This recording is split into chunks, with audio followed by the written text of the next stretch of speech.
about giving and receiving.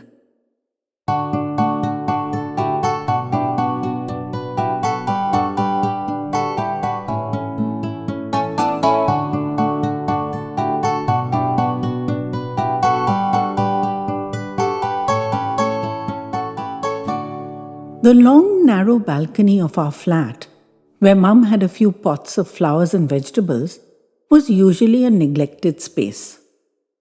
But now, during lockdown, it had become our outdoors and been elevated in status to prime real estate. Mum's rule was that we all had to go out on the balcony at least twice a day.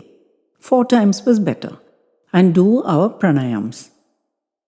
A few months ago, going out in the open to make lion faces and close one nostril at a time and do all that crazy stuff, my brother and I would have flatly refused. But nowadays, every balcony and window is full of people of all ages making funny faces, and it's our one and only social opportunity. So we've agreed. We also play badminton on the terrace almost every day. Just the 4 of us. Time slots are provided to each family. Someone strung a cord across at the correct height and marked out a court with chalk, and rackets and shuttlecocks were unearthed and shared across apartments. The 4 of us played or walked about. Gran sat in the sun for a while. Just being out in the open air felt like such a privilege. I was out on that balcony doing deep inhalations, one nostril at a time, and trying to avoid listening to Gran and Mum having their daily morning argument. Gran bemoaning the fact that everybody in the whole world was staying safely at home, including all the presidents and prime ministers, but only her son-in-law had to brave this deadly virus and go out to work. Why couldn't he just work from home like everybody else? He had a computer machine, as she called it. And Mum defending Dad, who'd absolutely refused to step into this meaningless battle, saying he was the one who wanted to go in the first place, so it wasn't good of Gran to bring it up every day, making life difficult for everybody.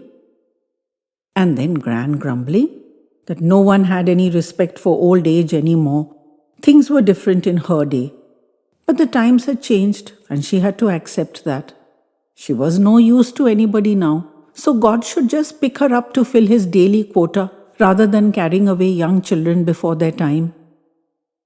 The first time she'd said that last in this charged COVID atmosphere, we'd all rushed to assure her that we loved her deeply and wanted her around for many more years, and she was not to talk like that. Now, no one even blinked. We'd heard it too often. It had become a daily ritual. And though we were all used to it, it still fed our anxiety about Dad. So it would be nice if she'd can it. But that didn't look likely. Dad would appear with his mask on, ready to leave, and Gran would summon him. She'd hug him and bless him and pray over him and crack her knuckles on her temples to ward off evil. And he'd be hopping from foot to foot with impatience, but have to wait it out politely. My brother muttered balefully once that he'd never let his mother-in-law into his house if he'd be required to exercise this much self-control.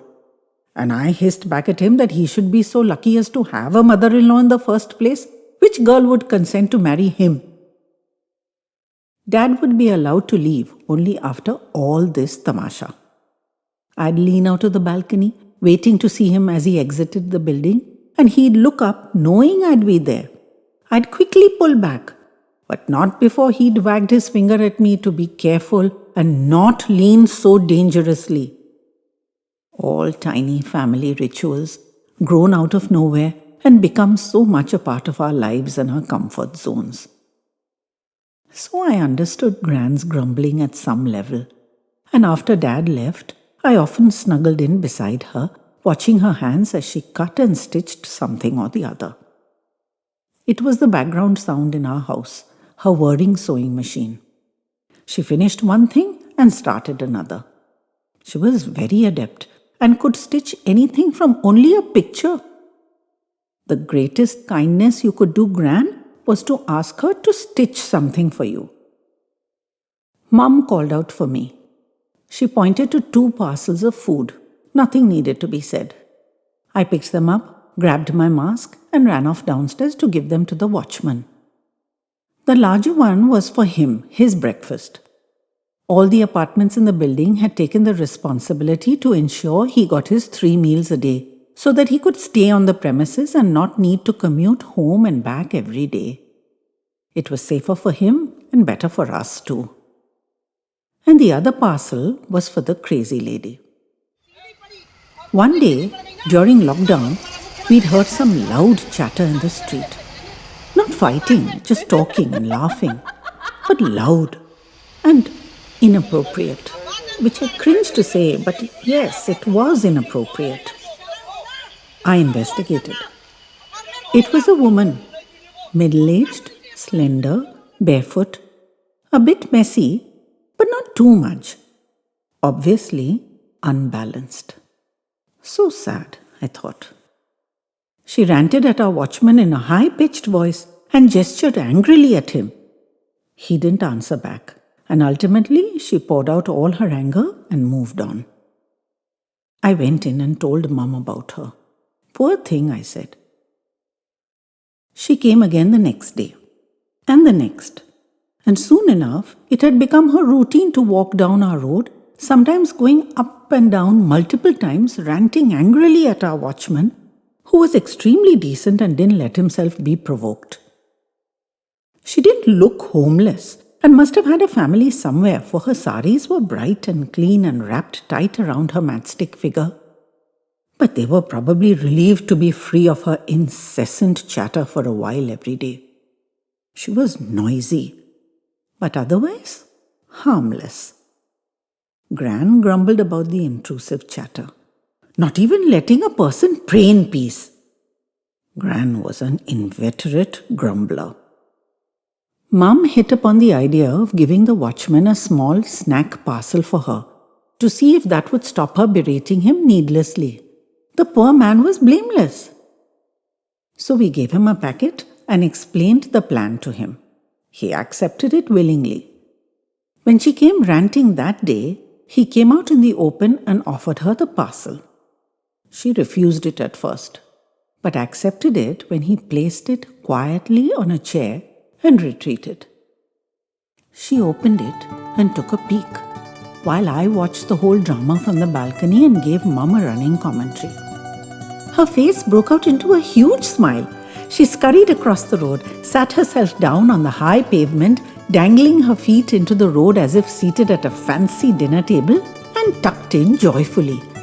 The unexpected treat seemed to be a great delight.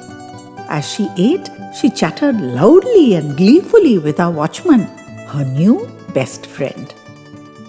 I called Mum to have a look at how well her plan had worked, and Gran ambled over too.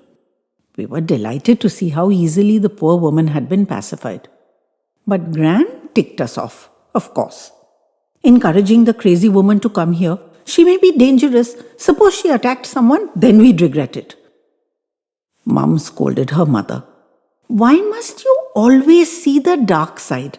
All she's doing is eating happily. Now don't grudge her that. So the snack parcel became a daily ritual. I handed it over to the watchman, he gave it to her, she ran across the road to eat, laughing and chattering and gesticulating happily throughout. Her laughter was so infectious, you couldn't help feeling cheered up. The shouting had long stopped. Sometimes she came singing unrecognizable snatches of song. She brought a distinct wave of sunshine along with her.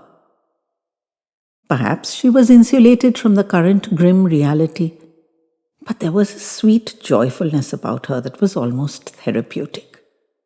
I pulled Gran out on the balcony to watch with me. She needed to have her spirit lifted on a regular basis. She was too much of a pessimist. Gran grumbled, of course. But slowly, that woman's innocent joy started reaching in and touching her. She even smiled benignly at her once or twice, and I caught her joining in the singing. They were songs from her vintage. I noticed Gran was becoming less terribly negative. Dad could go to work more peacefully now. And while she still cracked her knuckles over him every day, there was no daily harangue, which led to much less stress all around. The crazy woman comes every day, singing her bits of song, chattering excitedly, and laughing. Every day she opens the parcel to discover what's in it with great excitement. Food is such a basic pleasure. She brings with her a soft, simple light that finds its way into many a dark place, and she's completely unaware of it. Gran gets involved with menu suggestions now too. Not for us, her beloved grandchildren, or for her sainted son-in-law, or even herself, but for the laughing crazy lady downstairs. And I can pinpoint the very day she was completely won over. It was the day she gave me some masks and cotton headscarves that she'd stitched herself. "Give these to her," she said. "She should be wearing a mask. Why has no one given her one?